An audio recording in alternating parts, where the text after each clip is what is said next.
everyone. This is Dr. Eric Potter from Sanctuary Functional Medicine.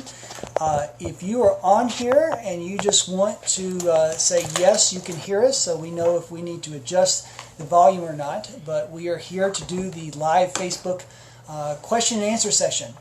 We appreciate all the questions that you have sent in already. We have several to go through to keep us busy. However, you are free to ask some more questions, leave them on there, and we will add those to our list. So, if you're able to hear that, just give us a thumbs up, but we're going to go ahead and get started. Now, one of the first things I want to do is introduce you to Beth York. She is our latest addition to our clinical team. She practices hormone management. She is certified in hormone management, and she will be assisting Hans, my physician assistant, and I in caring for our patients. So Beth is going to come around the corner. That's Beth. Beth is going to be helping to ask the questions, so you'll occasionally hear her voice in the background.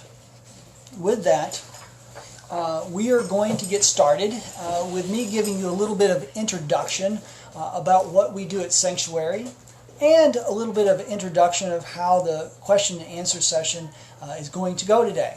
So, Sanctuary Functional Medicine practices functional medicine.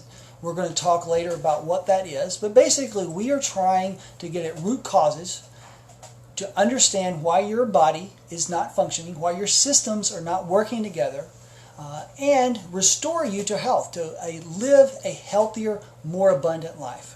We do that through the best of integrative medicine, which is both natural medicine and conventional medicine. So you do not have to choose one or the other when you walk in our doors. We provide both of those together and help you decide which is the right one with our assistance and our guidance. So with that in mind, today we are going to go through a lot of viewer questions. There are many that have been left. Some are clinical, some are related to how we do things, how we work with insurance, how we do visits here at Sanctuary. With that in mind, just know I cannot answer direct patient questions for you. I can give you education. I can help you know some things to think about, some things to research, but I can't give you specific medical advice in this venue. But also, if you are asking a question, just know I will probably address your name if Amy or Miranda or John or Jack, so that way you may hear your name, and we'll try to answer some of the questions that you put on Facebook on the post and also on live today. So with that, we are going to get started, and a couple of questions. One of those, so a patient, Missy, ask about whether or not we would work with a patient who's already on a protocol for plaque psoriasis. So as Beth is looking down, she's going to have the next question ready for me, but I'm going to go ahead and get started with that. They're wanting to know whether we work along somebody who's kind of doing some Enbrel, which is a pharmaceutical. It's an antibody that helps turn down the inflammation of psoriasis. How we would do that? Well, we would take a functional medicine approach. A functional medicine approach is going to look for root causes to see if there's any food allergies, toxicities, deficiencies that might be causing your body to not function right. Psoriasis is a skin condition where it thickens, reddens, gets scaly, itchy, very uncomfortable. It can even bleed if you peel those scales off. It's an autoimmune disease that many patients suffer from. We find that a lot of patients are sensitive or reacting to foods. Sometimes it's a fact that we can remove toxins like heavy metals. Sometimes the fact is we can give you more vitamin D. We can give you some anti-inflammatories, say like curcumin, which is also turmeric is the other name for that, or boswellia, which is frankincense. We can get those inflammatory conditions settled down because a lot of times if you get one autoimmune disease, it can lead to a second. So if you have psoriasis of the skin, it often leads to arthritis. It can increase your chance as it goes further in your body to even heart disease, which many of the diseases we suffer from are about inflammation, oxidative stress. Maybe we'll touch on that later. So that is a medium-sized answer to that question. So Beth, what is the next question on our list so far, or do we have anybody with new questions? Next question. Is there a way to see the doctor if you cannot travel to Franklin, Tennessee? FaceTime, Skype, or something similar? Yes. So whether or not patients, we have patients from anywhere from New York, Texas, California, Florida, and then all around the local states, a handful that are even international. And you say, how in the world can you see people from that many places? There's a couple of ways we can do that. One, if you travel physically for the first visit, regardless of whether you're overseas or anywhere in the United States, we can take care of you for a year just like any other doctor can, because we've seen you physically in our Franklin, Tennessee office. Now, for those, some of the ones we take care of are so sick they can't travel, they have allergies, they can't get out, they don't have transportation to come a few states away or even from another country. With that, we can do e-visit care where we set up a secure connection. We're looking at each other a little bit like this. You're seeing me, I'm seeing you, and we're able to do a history, a little bit of a physical, because both mainly things that I can see. Obviously, I can't listen to your heart, I can't check your pulse, I can't do other things from that, but in those situations, I can provide more counseling and advisory recommendations. If you're in a certain number of states, like Tennessee, Kentucky, Virginia, and Minnesota, I am fully licensed in those states, and we are adding more on a regular basis. In January, we'll be adding probably 5 to 8 more, hopefully if everything works out, where I can act as your doctor with just a telemedicine visit, and then we can do proceeding care from there. Now, for those that I mentioned that come for the first visit, where they sit down here with us, with myself or my physician assistant Hans or my nurse practitioner Beth, once we do that, we could do all your other care, your follow-up visits, whether they're 90 minutes or 30 minutes. We could do those with that same e-visit. So you may only need to make one visit, not necessarily many. We can provide some more limited counseling, say on our interpretive genetics program, where we look at your 23andMe reports, and we can answer those questions, give you guidance. We just can't necessarily prescribe a medicine, or we can't necessarily order a lab test if you're in a state where I'm not licensed. So that is one way we can see patients from a distance, and we try to make it as accessible as possible so that you're able to get the help you need for those chronic diseases, chronic symptoms you're suffering from. So hopefully that is a good answer that helps you understand. For Beth, is there any other questions that we have? Yes. Lance says, just a second. He said, what does your DNA analysis consulting service offer above and beyond the free tools online? Are there sample reports out there? Yes. So we have a lot of patients. I'm going to turn the volume off of my computer. I forgot to do that. I turned the ringer off my phone, but I forgot the computer, so it just beeped at us when a question was left in there. So for those who have 23andMe, Ancestry DNA, or a few other Genos, there's 2 or 3 others out there, you have some raw data. They have told you, oh, you're 50% European, you're 25% Russian, and you're 15% Brazilian. But you're like, well, okay, that's great. I know where my ancestors may have come from, but I want to know, I'm tired, I have Hashimoto's thyroiditis, and what difference does MTHFR or the FOX gene or any of these make any difference? So you take that data, you go to an online site, there's a number of those out there, you all know the names of them, and you can plug your data in, they'll print out a little report. Sometimes it's free, sometimes you may pay $10, $20, $30 for a report. That report may say, take curcumin, take extra vitamin D, take vitamin A, don't take vitamin B6, avoid mercury in fish. Some of those things are what I would tell anybody anyway. However, where the problem gets is sometimes one gene, SNP, which is a variant, means you're not the average what most people have, says, oh, you should take turmeric because it would help this problem. However, you go down to flip 2 pages later and it says, oh, don't take turmeric. It may slow down this gene that's already slow to begin with. You're like, okay, well, do take turmeric, don't take turmeric. Which is it? Well, it all depends. we do things different. We are going to sit down with the patient, whether you're doing genetics or just you're coming in without genetics. We're going to get a thorough history. If you're in person, we're going to get that physical along with it. We're going to know for you, not for the average 300,000 people that have that genetic change, the same that you just got off on that report, but you, because you live in, say, rural Kentucky, you have eaten 3 servings of fish a day for the rest of your beginning of time. You play with mercury when you're young, and you work in a plant that has some organic toxins, and you're experiencing fatigue. You've got some psoriasis, that autoimmune disease we talked about. What difference does that gene make for you? Not for the other 299,999 people, but for you that's sitting across from me either in the office or on video. So my program looks in that. I take our history that we've taken. I take a program that not only looks at, oh, do you have this gene or not, but do you have these genes? If you have all 5 of the genes lined up, they're abnormal, you're much more at risk than, say, if you only have 2. So it puts not just single genes with what your symptoms and your history are, but multiple genes together to say, oh, yes, you have 5 genes that are pointing to an increased risk of blood clots. So you need to be more aware of that. You say have factor V Leiden, that if you have surgery or an injury where you injured your leg, you're at higher risk for a blood clot.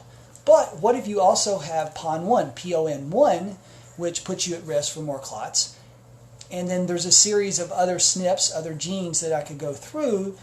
All add up. Yes, you've got all 10 of them. Well, you're in big trouble. However, if you just have 1 copy of factor V Leiden, everything else is fine. Probably not that big a deal. So my software goes much deeper, pulls much more information out of that, and then our program combines that with the personalized, individualized, just for you sitting in front of me, not the other 200-some thousand people that happen to have that same gene. So, hope that answers. That was a long answer, but it is something that I am very passionate about, just because people come in like, I am confused like crazy because I had 3 genetic reports, they all say different things. So, with that, we want to help people live a healthier, more abundant life, whether it's using their genetics or not, but genetics are just one more tool in our toolbox that we do that. So if you would like to know a little more about that, you can call our office, and our staff is ready, pretty much any day to answer more questions about our interpretive genetics program that we offer in this case. So, Beth, do we have any other questions ready to go? Yes, piggybacking on the genetic testing, someone said there are several people reluctant to get testing done for genes due to fears of being rejected for life insurance or having insurance premiums increased. Any thoughts on how to avoid the consequences when they're really sick and in need of treatment? Yes, so that is a great question. I talk to patients, especially patients who come to me, they haven't done their genetics. Before I advise them to get genetics done, I'm going to say, listen, you need to understand the consequences. If you're really sick, you may need this genetic information to help us to know what to do with your health needs. However, if you put your name in 23andMe, for example, you put your genetics in there, they are going to sell that. Even if you tell them not to use it, they can sell de-identified data to drug companies. Now, that research, part of the reason I can do what I do with these studies, people have given their DNA, so companies, research, NIH grants, pharmaceuticals were looking for answers to why different diseases are occurring. So there's a legitimacy to that. However, you need to know that that data could get out there. The other thing is if you allow that to be shared and say the ancestry, people can find it, oh, you have MTHFR like I do. Well, if mom, say, has her MTHFR status out there as 677, 2 copies, what's going to happen is, oh, guaranteed, any of her children are going to be known to have at least 1 copy. Now, we don't know if dad doesn't put his genetics out there, we won't know that. But the family members around there, especially say we find some gene that is breast cancer gene, a little more, the BRCA1 or 2, a little more impactful for health. People are like, hey, I didn't want to know that, or I didn't want to know I had the colon cancer gene, or I didn't, now the children or family members say, oh, I can't get that because my insurance company found out you have it, and I have a relative with this gene, now I can't get insurance that's going to cover that. So I've had a patient early on, it's been a few years back, but who had MTHFR. She could get life insurance, not health insurance, not life insurance, but they said, we're not going to cover any blood clots or anything that we can determine is related to MTHFR. She can get insurance for anything else except for those things. Technically, they can't do that, but there's always a loophole. With life insurance, other types of insurance, it's anything. If you report that you have MTHFR, they can discriminate against you for that. So I do have some patients that will be anonymous. I'm sure my patients are not the only one. I'm sure 23andMe has a lot of Donald Ducks, Mickey Mouses, and other names where people have made up those names, used an anonymous credit card. They buy it with those little prepaid cards that doesn't have your name on it. They put their genetic data in. There's no identifying data that they could link it back. So you're pretty much anonymous, and I have patients who bring that to me, and I help them interpret their DNA without, there's some other links online that talk about that, how to do the anonymous version, and also have a blog post on my website that talks about what should you count on 23andMe. Goes through a little bit more of what I just said about what are the pros and cons of doing genetics. So, Beth, do you have any other questions ready for me? Yes. Do you address PCOS and infertility in your practice? I'd like to know more about functional medicine approach so I can refer my friends. That's from Jessica. All right. Thank you, Jessica. PCOS. First of all, what people know about PCOS is polycystic ovarian syndrome. Insulin resistance, IR, is one of the main factors that leads to polycystic ovaries. It basically originally was thought that the ovaries got a bunch of cysts, little bubbles in them, and it was purely a hormonal issue. What we've learned, though, inflammation and insulin resistance are actually two of the main drivers for polycystic ovarian syndrome. Those symptoms that come along with that will be early diabetes or even diabetes, a lot of weight gain around the abdomen, so the stomach gets bigger, a lot of hormonal imbalances. Women can have some facial hair, acne, infertility can be a huge issue for those ladies. So what we do is, we do treat that. I've treated that for a number of years. We help lower inflammation. We help lower insulin resistance with both natural and pharmaceutical therapies. One of the reasons I hired Beth, brought her on here in the last few weeks, is she can do even more intensive as far as for those patients who just have those issues. I kind of oversee Beth, but she handles most of the day-to-day, helping women who have polycystic ovarian syndrome, often again infertility, hormonal menstrual irregularities, acne, facial hair, balance those hormones so they can come back and have, maybe get pregnant, maybe they just get rid of those symptoms that were driving them absolutely batty, and restore them to health. So it's a mix of what she does with handling hormones themselves and what I do with removing some inflammatory foods from the diet. We have a nutritionist who's a master's of holistic nutrition, Kira, who works with us, and so helping people understand what foods may be triggering them to have these symptoms. So it's a great question and something that we deal with on a pretty regular basis. So any other questions ready to go, Beth? Yes.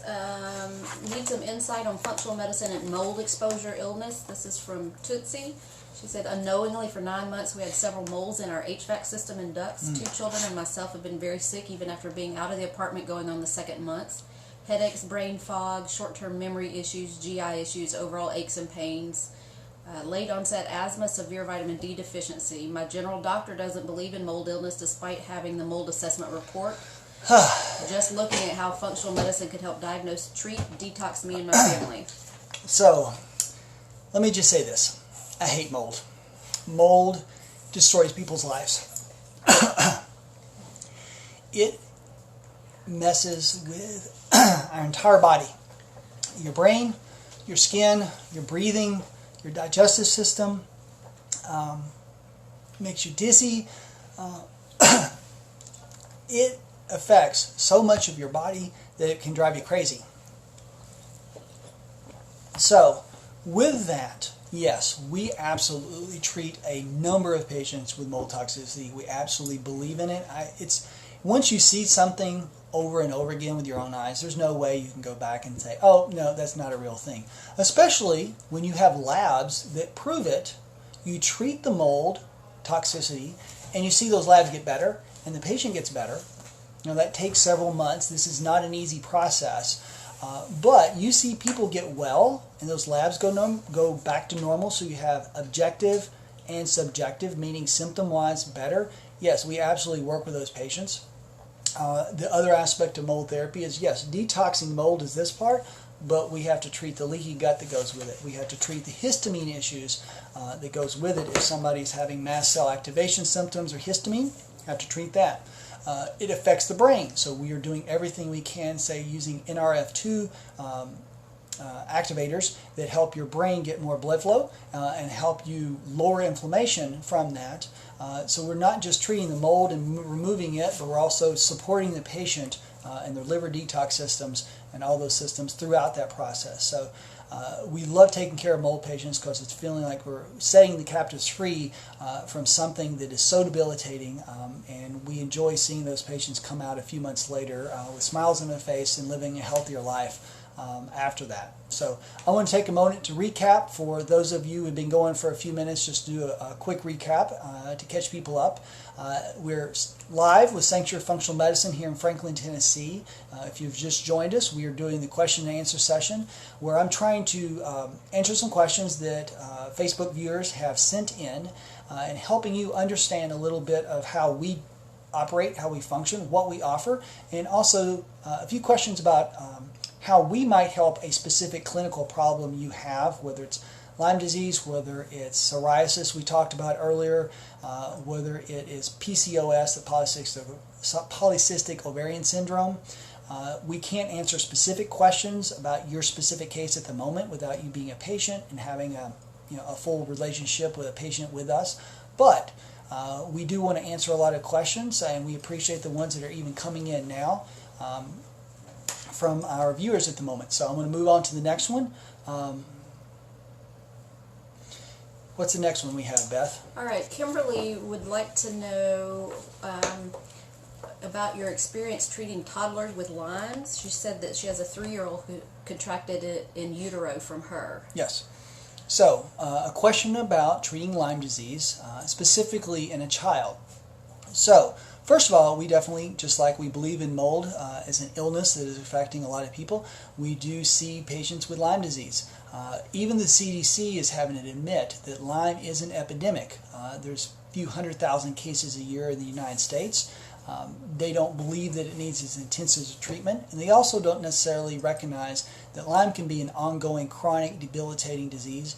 And we recognize further that sometimes you can get rid of Lyme, and those symptoms can continue even though the Lyme is dead, and we are having to actually detox. It's also a sense for some patients need detox from Lyme, not just the treatment. So specifically for a child, kind of goes for adult too, but we do a mix of natural and pharmaceutical therapies.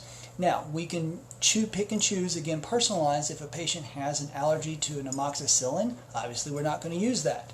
If they have an allergy to garlic, we may leave that out. But because we have 5 to 8 different tools in our toolbox for Lyme, we can personalize that, say, for a child, 3-year-old, which is not common but can happen, that it does pass in utero.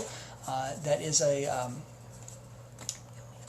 not accepted, but I do believe happens in a number of cases. But we can treat that patient, help them find a form of garlic or a product called biocidin that we often use, or some of the antibiotics. We mix that, we monitor that, we do cycles of therapy every 6 to 8 weeks, rechecking either labs or symptoms to see if they've improved. Some patients, 1 to 2 cycles, so say 12 to 16 weeks, and they're doing a lot better. The labs are better, we monitor, we start tapering off therapies. We have other patients who may need 9 to 12 months of therapy, but again, we're going to make that as palatable for a 3-year-old or 30-year-old. I have a lot of adult patients who have difficulty swallowing capsules, so we help people find alternatives in a liquid version, and we would obviously do that for a 3-year-old, and how to work around and make that as easy for mom and dad as possible. So Do we have another question? Yes. Jennifer asked if you had a mom that was homozygous FUT2 and therefore was a non-secretor and could not give you 2FL through her breast milk, how much of a disadvantage to gut health would that have been? All right. So, talking about some genes again. FUT2 has to do with whether you secrete certain chemicals into your gut. Those chemicals do a couple of things. They can interfere with whether the presence or absence determines how well you absorb B12. The presence of them often also can encourage good gut bacteria. So this is an area where this is a very specific question, though it's not directed at a patient. This is something where I would want to look back at the latest research. So one of the things that we are going to do, the way we have set things up to have longer visits, 90-minute visits, the first 2 visits in our program each are 90 minutes. There's also usually 30 minutes to an hour between those where I'm researching your care, and if it's a question like this where I'm not entirely sure the answer to the full part, I know exactly where to look. I go back and research that for you. So you're not depending on Dr. Google. You're depending on a doctor graduating from Vanderbilt who is Internal Institute of Functional Medicine certified, that's myself, to research that for you, look at a number of different sources, and get an answer so that way when you come back for that next visit, I can say, oh, this is exactly how that would apply in your situation. So even if I don't know the answer at the moment, I'm going to take the time and be able to look up those answers because I have the resources to dig into that. So thank you for that question, and I will try to look up that and get some more information for you, maybe at the next Q&A that we do here in a couple of weeks, or maybe just be able to put that on Facebook as well. So, question, Beth? Britlin Renee asked, what do you know about magnesium deficiency and the magnesium protocol? I feel like this is my next step. So, magnesium protocol, magnesium deficiency. So let's start with just some basic nutrition. Magnesium is a mineral. We have vitamins, minerals, and other nutrients that our body needs. Vitamins and minerals are ones that particularly we need in higher amounts in our diet regularly, especially if you're eating a standard American diet, what we call the SAD diet. It's very sad that we eat like this. You often do not get all the nutrients you need with those vitamins or minerals. In magnesium deficiency, that is one of the more common, along with some zinc, don't get enough vitamin D, some others, but magnesium is common. We will see people that have headache problems, they have trouble sleeping, they have the muscle cramps if it gets really low, they may have some trouble with anxiety. So there's a lot of different symptoms that we could find are related to magnesium deficiency. The magnesium protocol, there are a group out there that have kind of a standard, here's how you replace it. So I can't say I follow exactly their protocol. What I do is I'm going to look at a test, say the NutriVal test, that looks whether your red blood cells have enough magnesium. If it looks like you're low, and then I look at other organic acid testing that indicate, oh, you have some metabolic processes that use magnesium which are running slow, say like COMT enzyme that helps break down neurotransmitters, and COMT enzyme, catechol O-methyltransferase, that breaks down estrogen. If that's slow, I say, oh, let's use some magnesium because I think with your low level and some signs of deficiency, you'd benefit from that. From there, I'm going to say, determine which form of magnesium. For some patients, it's going to be threonate. It is a form of it, magnesium plus this other little salt that allows you to absorb it. That tends to get into the brain. So if I have a patient with anxiety or depression, I'm more likely to use the magnesium threonate versus if I have a patient who's having more constipation and I want to help them nudge things along and keep their bowels moving because that is an important thing for gut health. I may use magnesium citrate. If it's more of an energy cycle issue, it might be magnesium malate.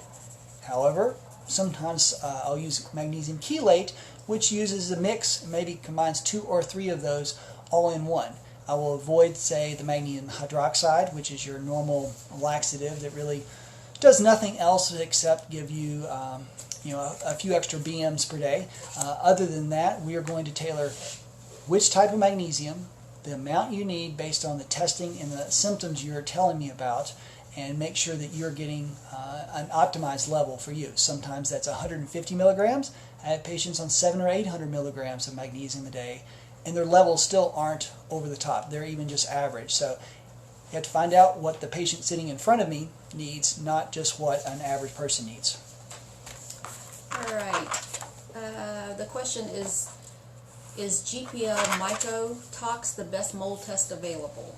So, this is a question. A lot of patients come to us with mycotoxin testing, which says, oh, I've done this urine test.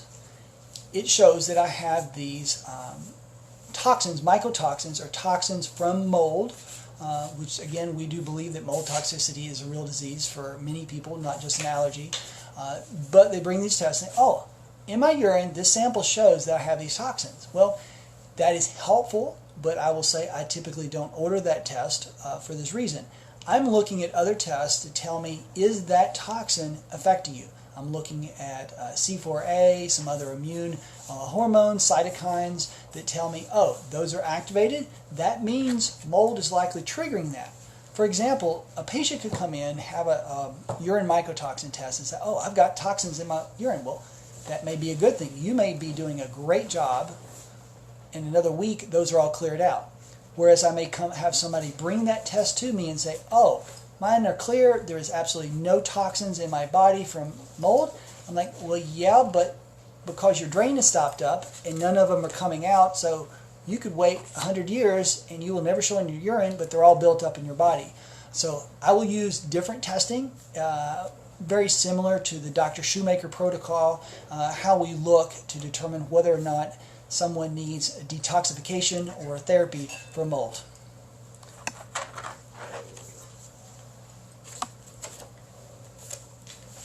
All right, what do you think about the walls protocol? That's from Anara. All right, thank you, Anara. So the Walls protocol, she is a physician that had multiple sclerosis, and she was getting very, very sick to the point where she couldn't walk. She was in a wheelchair. All her fellow physician colleagues were literally watching her fade away from life. She went on a specific type of diet that's a low-inflammatory diet that address inflammation issues and also address specific nutrient issues. Use a certain list of supplements to work on that inflammation. Over a period of time, if you look at her now, she's walking. She has some other back issues, so she doesn't walk perfectly, but this is a lady who was in a wheelchair, looking at having to retire from medicine, who is now lecturing at many of the conferences that I will attend. I've heard her speak a few times, and she is an impressive lady. They are doing research on the Walls protocol at a university level to try to prove from a research study, that this is an effective way to treat multiple sclerosis, and they're also looking at using that in some other degenerative diseases that seem to be autoimmune on the nervous system, and appear to at least have some initial success in that. So she's been able to convince the National Institute of Health to give her grant money for that. So we're very excited in the next 1 to 3 years to see what those results bring. So we do apply those principles to patients we have now that we take care of with multiple sclerosis or Parkinson's, or really for most people that are dealing with autoimmune disease. Some flavor of what she does is what we're looking at. So I want to recap for a second real quick. Again, Sanctuary Functional Medicine, Franklin, Tennessee. We are trying to help people live, people who have chronic illness, suffering for maybe years, not getting answers, therapies aren't working, helping them find ways through functional medicine, integrating conventional and natural medicine, help them live a healthier, more abundant life. We do that through a comprehensive program where they, over about 5 to 7 months, they're getting a series of visits with myself, my physician assistant Hans, my nurse practitioner Beth, with our nutrition, holistic nutrition person that is training, has gone through training, has her master's in holistic nutrition, to bring a person from that sickness back out into having a healthy life. They're different ways when you talk to our staff, call in our office, which I also want you to know there's going to be a special until Friday at 4. There's a $200 off of that comprehensive program, which is the full package for the 5 to 6 months. There's also $100 off if you sign up for an introductory visit, which is just the first visit, get a feel for what we're like. To do testing, we do require the full program because we want to make sure patients are committed. It's a lot of changes. It's a lot of work on our part and yours that you're wanting to get better, that you're willing to put the effort financially and time-wise into a program that we're going to see you restored to health. So that's what we're doing. We've talked about psoriasis. We've talked about 23andMe, whether it's a good idea to do that.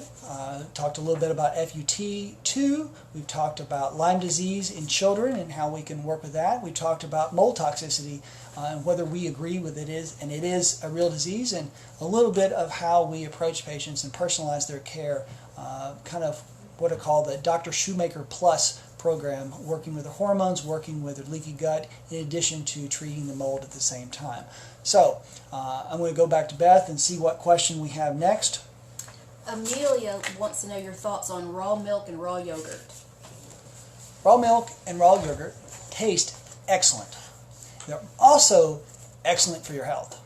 So one of the issues years ago why raw milk got such a bad rap was because it was actually a lot of the milkmaids, the people who would milk the cows had a lot of infections. So they would pass on bacteria into the milk. It wasn't really as much the cows or the milk itself that were an issue, but there was concern that if the milk wasn't properly handled and sterilized or pasteurized, it could pass on sickness. And it did at times. There was a number of diseases, decades and centuries past, where it caused issues. Now we have much cleaner practices. We are not using people that are coughing with tuberculosis or brucellosis as they're milking the cow. So the processes we have in place mean that raw milk is much safer. Now, if you go out there, those of you who drink raw milk or raw yogurt, those kind of products, you know there's a lot of regulations that you kind of have to dance around, but it is something that for many can be great.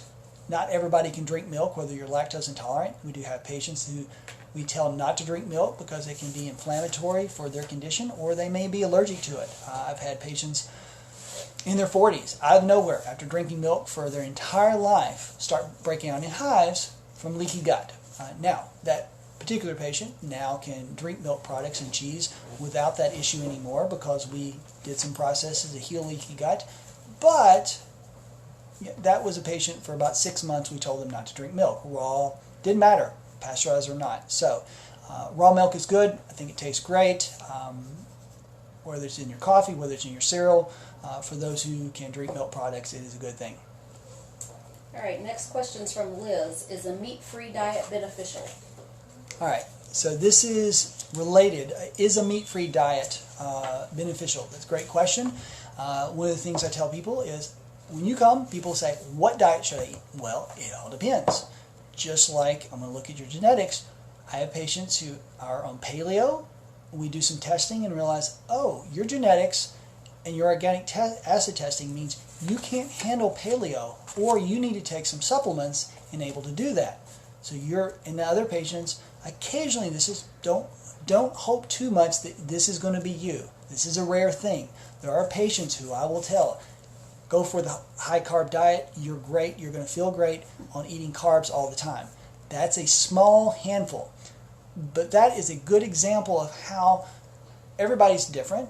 If we do food allergy testing, sensitivity testing with blood, IgG or IgE, and we find, oh, you're reacting to, for example, a patient raised cashews and pistachios. I'm going to tell you, don't eat cashews and pistachios. From there, we're going to look at nutritional aspects. Oh, there are people with genetics like BCMO1. That has to do with you're taking beta-carotene from plants and turning it into active vitamin A, retinol palmitate. If your gene to do that one to the other is slow, and all you're eating is vegetarian over here, you're not going to get enough active vitamin A, and you really need to take some extra. However, if that gene works, probably not a big deal. If you have ACAT or SLC22A5, that has to do with carnitine. You may not be able to process fats as well, getting the fats into your mitochondria where they burn for energy. With that, I would say you either need to take some extra carnitine or you need to limit the fat intake. Paleo may not be the best for you. In my own family, we've made, based on genetics, we've realized, oh, maybe while we were not feeling good, it was because we actually need more carbs. Trying to be paleo, and we realized, oh, whoops, we are some of those in my own family where we don't process fats quite as well, and we have to, we both take a little carnitine, and we make sure that every meal has some good amount of carbs in there. So, is a meat-free diet good? It all depends on you. And I can't tell you that without knowing a lot more about your story. So thanks for that question, though. That was a great one. Melanie would like to know your thoughts on Epstein-Barr causing Hashimoto's, and do you have a protocol for that? All right. So patients come to us also with a lot of questions. Why do I have autoimmune thyroiditis? Why is my thyroid being attacked by my own body, by my own immune system? That's Hashimoto's. Some guy discovered it. He gets his name tagged onto it forever. The why is what we try to discover in functional medicine. For many, it's food sensitivity. I have a patient, we discovered she was sensitive to eggs. She had chickens in her backyard. We cut out the eggs, she stopped eating chickens. Her thyroid antibodies went away. I have other patients, similar stories. Doesn't always happen, but that's an easy one if it's food. Now, the second place you look for is toxins. Mercury, some other toxins can cause you to have an autoimmune reaction. If you can remove those toxins, you can often have that autoimmune reaction lessen or go away. Where it's more difficult are infections. So when you're asking about Epstein-Barr, yes, Epstein-Barr and other viruses can trigger an autoimmune reaction, whether that's Coxsackie virus in diabetes type 1, whether that Epstein-Barr and some different immune issues. With that, it's a little harder because if we find that virus is still active, we will attempt to attack it, destroy it, and hopefully that goes away. The harder part often in infections is it's less likely that immune system reaction goes away even after you attack the virus that was there. So it's possible, but we would go through that process and address all those issues to see if we could get rid of it. Okay. Next question is from Lance. Do you work with Alzheimer's or dementia, and what protocols do you use? So, Alzheimer's and dementia. We take care of a lot of patients with what we would call cognitive decline. We don't like to necessarily use a term like Alzheimer's because it gets a label. Everybody thinks, oh, well, just throw a medicine at them. That's all you can do. Once they got that label, it's all done, over and done with. We don't believe that. We look, I would probably say the closest we look at is Dale Bredesen has a protocol reversing Alzheimer's disease. We do most of that, and we add a little bit of that ourselves as we work with genetics in our interpretive genetics program. But what we would do is look at nutrient deficiencies, toxicities, look for inflammation, metabolic problems. Some of those toxicities can be mold. We have a patient who's detoxing from mold, and her cognition is improving. Now, she does carry a diagnosis of Alzheimer's, but like again, I don't want to give you a label. I want to give you a healthier life, more abundant life by reversing those things, whether it's getting enough vitamin B12, whether it's removing mold toxicity, whether it's getting rid of mercury, lead, or finding other vitamin deficiencies. Oh, you're one of those patients who has a genetic change needing, you waste your vitamin B6 and you need twice as much, 3 times, 4 times as much. We can find those answers and help a lot of people turn around and go back to having their memory, their reasoning, their personality go back, at least not worsen, if not go back a few years and be better again. So we very much enjoy that. Hans, my physician assistant, went through the training for the Bredesen protocol and came back and basically said, oh, this is basically kind of what we're doing anyway. They just put it into a little different organization. So he is ready to help patients with that along with me for those that have cognitive decline. All right, Sherry asked for sleep advice. She said she falls asleep fine, but she wakes up after 4 hours and is awake for 1 to 2 hours. So talking about sleep, Sleep is one of the animals of symptoms. They can have a lot of different reasons. It can be because you're low blood sugar, so your adrenaline gets spiked because your blood sugar drops in the middle of the night. It can be because you're not taking your serotonin, which is the feel-good, happy, take some Prozac and make your serotonin go up kind of gene, or chemical neurotransmitter. Did you know that your melatonin in your body comes from serotonin? So if you don't have enough serotonin, you may not sleep well because it doesn't get changed into melatonin. And you know what's even more exciting? What does that? Methylation. If you don't have enough methylation from methylfolate, methyl B12, that cycle, you may not take your serotonin and turn it into melatonin and be able to sleep. So if you take, say, a 5-HTP or tryptophan and can't sleep afterwards, it may be that you need more methylation cycle benefit, and you would actually take 5-HTP and some methylfolate to get there. So that's one of the possibilities.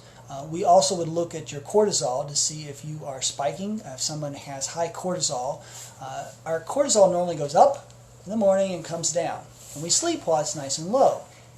If it stays too high, what happens is our bodies can't settle. So if you've ever known somebody that took some steroids for poison ivy or asthma, or your child, the parents know about this. If they've got a child with asthma and their child took some prednisone for a week, they're bouncing off the walls. They don't sleep, they eat everything in the house, and they're just going crazy.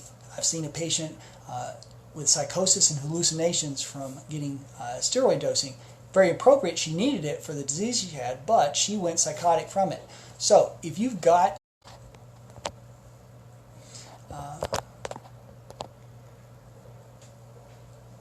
I think we paused there for a second, so hopefully everybody, I'm going to give everybody a second to get back online. My phone did a little quirk.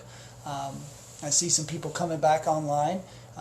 So before I finish the question about sleep, give everybody a second. And let's move on. Yeah, I was saying with sleep, in case you got cut off, there's a bunch of reasons why someone may have trouble sleeping, whether it depends on they can't fall asleep, can't stay asleep, could be sleep apnea. They're snoring, they're choking all night because they're not getting enough oxygen. It could be cortisol, it could be toxicities, it could be infections, it could be blood sugar. So I'd have to sit down, sort through what are the possibilities. Then there's also some therapies as far as, even if we can't put our finger exactly on the issue, we can help balance somebody's cortisol. We can give them therapies that are natural. They'll help them stimulate GABA receptors that calm you. They're inhibitory and help you calm down. So many people can just say, oh, taking a little GABA or other therapies like that at night. They fall asleep, they're sleeping through the night, use a lot of melatonin for patients, both young and old. So those are many ways we help patients with sleep issues. All right, Beth asked for thoughts on lowering high cortisol. So, cortisol, again, I just mentioned the cortisol.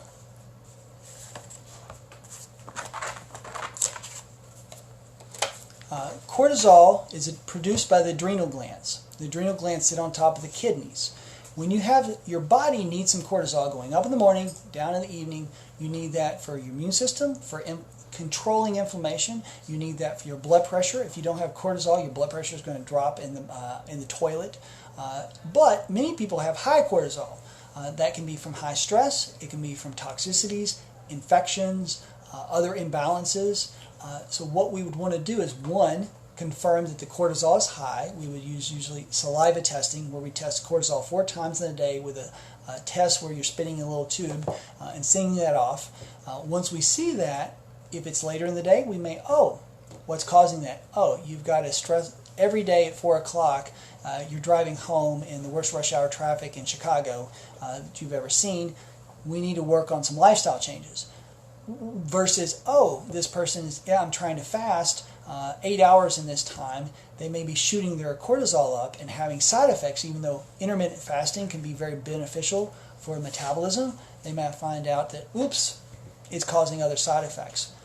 We can also use things like ashwagandha, theanine, or some other nutrients and herbs that can help modulate that. So we both look at lifestyle, potential toxicities, deficiencies, and some therapies that will help calm that down maybe helping people do some deep breathing exercises, training them some heart rate variability work that will help them turn down their cortisol, their adrenaline response. So again, wanting people to live a healthier, more abundant life, finding out what's the root cause, addressing that at the root cause, seeing those things get better, and people going back to living the life that they want for their family, for productivity, for God's glory. That's our job. That's what we want to do. So what other questions do we have, Beth? And what time, where are we? We've got a few more minutes. We're going to try to squeeze a few more quick ones in here. Anara wants to know if leaky gut can be diagnosed by colonoscopy. If not, how is it diagnosed? All right, leaky gut. Number one, intestinal hyperpermeability. That's the official word. Leaky gut means that rather than the junctions between your cells being nice and tight, there's gaps. So chemicals, proteins, chemicals from bacteria, good and bad, in your gut can leak into your bloodstream a little bit easier. At the same time, that triggers inflammation.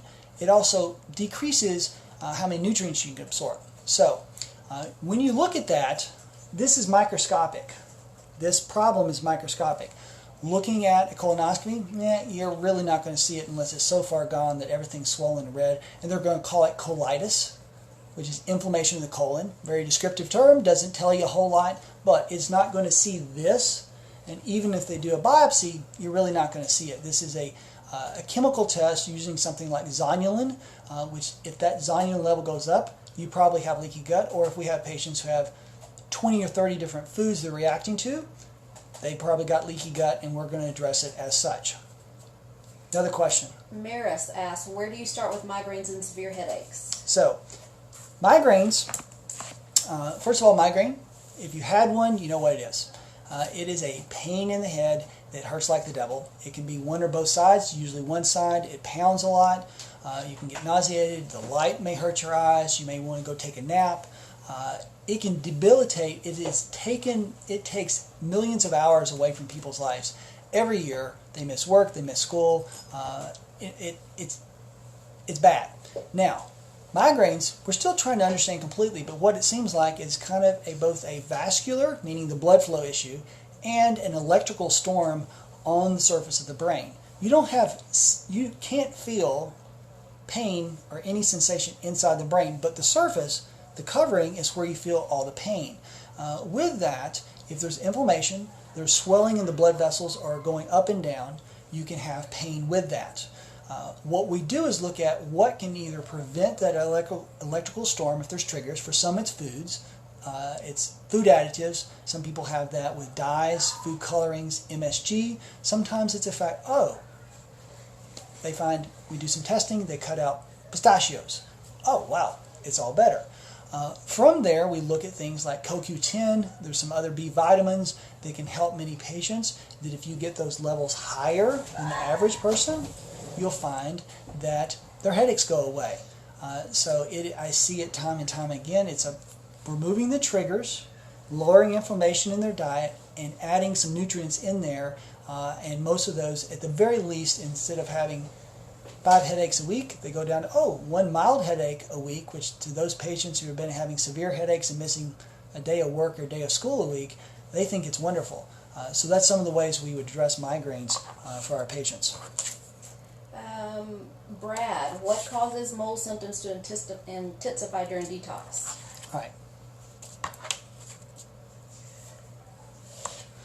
Mold symptoms, when we are detoxing, we are pulling mold toxins out of a patient's body using binders. When that happens, it's kind of opening the dam, and there's a lot of stuff that starts flowing out. When it does, there's a lot of histamine response. So a lot of histamine triggers inflammation, swelling. For histamine can cause allergies, cause watery eyes. It can cause rash, hives, weird rashes. It can cause a lot of the pains that patients will have, like, nothing looks wrong, but my arm hurts. And the next day, their leg hurts. The next day, their head hurts. They'll have a shooting pain over here one day and a pain in the shoulder the next. We believe that a lot of that is histamine, but also it's a lot of inflammation. Again, we're pulling those toxins out. As you're taking the trash out the door, it has to go from where it's stored to in your gallbladder and your urine, and either peed or excreted out in the stool. With that, You know, if you tell your kid to take the garbage out and there's a hole in the bag, they drip along the way and you end up having to go clean behind it. That's kind of what we do. We try to patch the bag up so there's no leak on the way out. But if there is a leak, and often there is just because of the nature of mold, is we try to put a little safety net. We put some mast cell stabilizers that lower histamine underneath that bag as we're taking the trash out. So that is one of the reasons. There's a number, and probably in the next few years we'll understand more. Mold is still something that we're trying to understand better. So thanks for that question. And I'm going to try to let's do at least one more question and then wrap things up. Is there a specific diet you recommend to heal leaky gut? That's from Brittany. All right, Brittany, thank you. Another question about leaky gut. So we talked a little bit about what it is. So if you want to hear that, go back several minutes ago to hear that. But healing leaky gut, we do, the Institute for Functional Medicine has what's called the 5R. So we're going to approach it with, we're going to remove foods that we think are causing inflammation or that you're reacting to by testing or symptoms. Whether it's gluten, whether it's dairy, whether that's a cucumber. I have patients who have bloody diarrhea with cucumbers or lettuce, so anything's possible. I have patients who are allergic to carrots. Good things. So we remove, then we replace. We are putting enzymes back in. The more we break down food, the less likely it's going to cause a reaction in a given person. Then we're going to re-inoculate. So a lot of times leaky gut is because you don't have enough good bacteria or you have too many bad guys, too many bad bacteria or yeast in the gut. So we're going to rebalance, but re-inoculate with good things. Then we're going to give you some repair. When your body is trying to repair colon cells, get those cells tight back again, you need vitamin A, fish oil, vitamin E, vitamin D, zinc, things like that. That's the number 4. And then rebalance life. If you are a person who's overworking 80 hours a week, you're overtraining, exercising, running 100 miles a week, you are not balancing life, you can end up having stress from high cortisol causing leaky gut. So we could do all those other 4 things. If we're not handling that amount of stress and sleep and life balance, you're leaky. I have patients who I'm almost guaranteed I know the reason why they had leaky gut is because they got overstressed. So I try to emphasize that. So it's removing things that are causing issues, we're replacing enzymes, we're re-inoculating with good bacteria instead of bad ones, we're repairing things with nutrients, and we're rebalancing your life. So that is the diet I would give. It would look a little different for each patient that I see as we try to help them live a happier, a healthier, more abundant life. So a quick question, mast cell stabilizers. I mentioned we're going to do this and close. Mast cell stabilizers are mast cells or cells that release histamine. So when you have allergies, rashes, things like that, even in your gut, in your stomach, a lot of histamine. If you have that, and that's releasing, the horse is out of the barn, and you can take a Benadryl, it makes you sleepy, it can slow it down. What mast cell stabilizers do is they help keep the histamine in the barn, so the horse never gets out. Makes it a lot easier. You don't have the symptoms, you don't have the side effects. You just have to take the therapies, natural therapies. Quercetin would be my favorite. You have to be careful. This is not something if you're breastfeeding or pregnant, especially any significant doses. Talk to your doctor before you do that long-term or high doses. But they help a lot of mast cell stabilize, so people with seasonal allergies. If you watch any of my allergy videos I have online, it talks about quercetin a lot, that helps people with allergies. It also helps people with mold toxicity. So with that, I do need to bring things to a close. We are going to be having another one of these in 2 weeks. On that time, Beth is very excited about, she's going to be on the hot seat. So we will be switching places. She's shaking her head over there, but we're going to have a chance to ask some questions about hormones. She takes care of both male hormones and female hormones and how that fits into what Sanctuary does in the Empowered Hormone Life program that we offer for patients. So, but for those today who are interested in learning more, you can call our office. We have staff available. That's the 615-815-5941. You can also come on our website, send a request for an appointment, and they can get back in touch with you. But up until Friday, this Friday at 4 p.m., you get $200 off, $200 off the comprehensive treatment program, or $100 off the introductory. If you do the introductory, and decide to go ahead and convert to the full treatment program, all that carries over for that same price. So you don't waste any money on that by doing one and then the other. With that, again, we are trying to help people live healthier, more abundant lives. We take care of patients with chronic illness that they have not gotten answers, they've not gotten relief, and they're continuing to have their lives impacted. We do that through a comprehensive program where we walk you through from a comprehensive, intense start. We walk through a bridge program when you need ongoing care, and we work you down to what's called an empowered life, either empowered hormone or just the empowered life program, where we provide ongoing coaching and ongoing care for those who have passed through that, who have now recovered, but just want to make sure that they keep living that healthier life. Along with that, we also offer adjunct programs. The interpretive genetics can be added on, where we are looking at your genetics, weaving that into that program. We also have opportunities for IV therapy, and we are looking forward to getting some more space in the coming months so that we can offer sauna as well. So we have a lot of therapies either online or coming on board that we can help you live a healthier, more abundant life. So again, you can continue leaving questions. We can save some of those questions. Either I'll answer online or we will save those for another round, especially if they're hormone related for Beth. And then I'll probably try to see you back in about 4 to 5 weeks on another Noontime Wednesday to do a live Facebook question and answer with Dr. Potter. Thank you. It was a joy to spend this time with you, and blessings on the rest of your week.